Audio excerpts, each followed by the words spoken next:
Yeah, so off-season was pretty good. Obviously, the new 21 Hondas come out in November, I think. We picked one of those up from West Coast. So it's obviously a different bike to the 2020. It's a really good bike. It's, you know, the hydraulic clutch and a few little changes made for a really good base and platform to work on.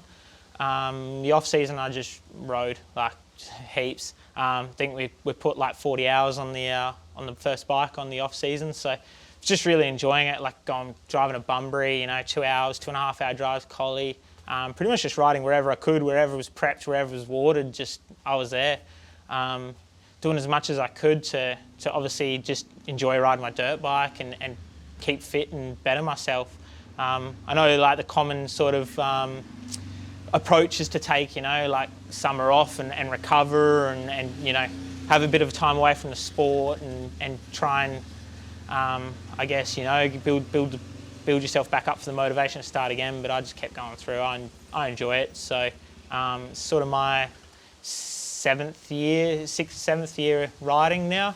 So yeah, I make the most of it. I'll ride any opportunity I get. It was a bit of a bummer coming into this year. 3 weeks before the state round, I got into a bit of a tangle and broke my collarbone at one of the Metro Series rounds. So got that plated up and I sort of was toying with the idea of racing the first state round, which would be 2 weeks post-surgery.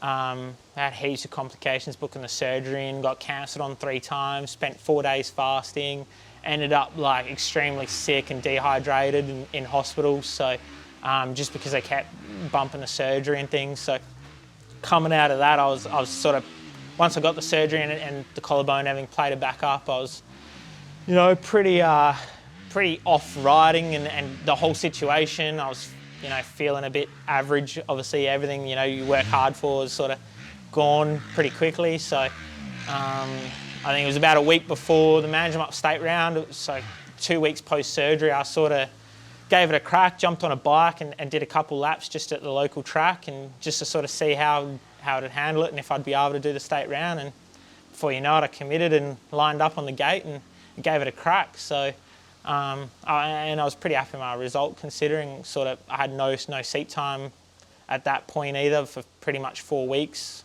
since the injury. So yeah, rode Manji, rode the Management Up State round. Then I took a couple more weeks off and just started back riding again now to try and get ready and get some laps in before round 2, being as it's the second round.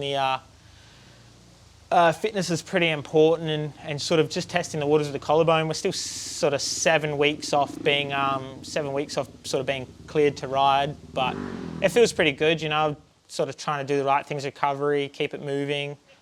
Just doing some light stuff in the gym just to sort of keep it active and keep the blood flowing. And yeah, I mean, it's not 100% by any means, but it's good enough to jump on a bike and ride. The goals in this year, so I stepped up from, so I did MX2 last year, I finished 7th in MX2, and this year I sort of had the plan or the goal to step up to MX1, and so got the 450 in November last year and sort of started riding on that. The goal was to try and get a top 10 finish in 450s this year, and just see how the year goes. Just trying to remain consistent, get through all 6 rounds with no real troubles, and the plan was to stay injury free. And yeah, considering round 1 still managed a 10th, even with the broken collarbone. So I'm just trying to keep consistent throughout the year. I'm just trying and still stick with that top 10 goal. Yeah. Like staying on the balls in my feet? Yeah, yeah. In the middle? Yeah. Coming into that corner before the pinnacle? Yeah.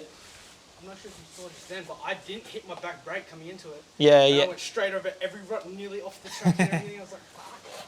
Yeah, staying on the balls of your feet, but it's the right way to do it, eh? Balls of the feet, chin over the bars, you know, elbows up. The last day I was trying to bar shape this one corner we have, and I was getting hell low. Then the last one, my foot caught on the ground, and it stayed there and shredded back. And I'm pretty like, it's nothing like, you know, coming in and just putting some laps in. It's not the same, eh?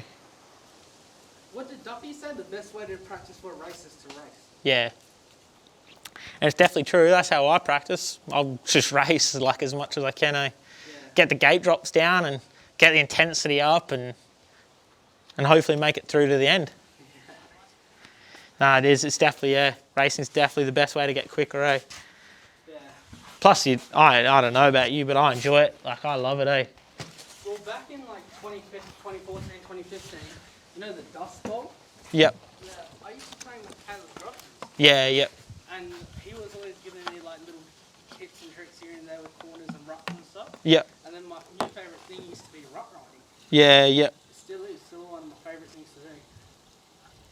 Yeah, at the moment there's a few little ruts and berms and stuff out there. I noticed you probably hit that very, very inside before that pinnacle. Yeah. I started that line. Yeah, I figured because it still looks pretty fresh, eh? Yeah. I come into it and I was like, oh, that's a nice little inside line. I fucked up coming into it, and I was like cruising, like second gear on my little 250, cut that line through. Yeah, Each yeah. time came around, nearly hit the bank, and I was like, oh fuck, we're gonna slow down a little bit more for this. Yeah, no, it's a good line, eh? Yeah, you have to take it nice, like tiptoe around it, and then you can get on it. It's perfectly smooth. Yeah, no, it's forming up good, eh? Yeah. No, there's a few good little lines out there at the moment. Yeah, just be careful at the top of the pinnacle. Left. Yeah. It looks like it's just sideways off the top, and there's a line that goes right. And that's me pretending I know how to squat. I don't. Throwing it, eh? I went left, back end did kick out a bit. I was like, whoa. Yeah. You know when you think you're good, then it actually happens, you're like, fuck. Yeah, I know what you mean. It's all in good fun, eh? As long as you're out there having fun, that's all that matters.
Did you get that? Yeah.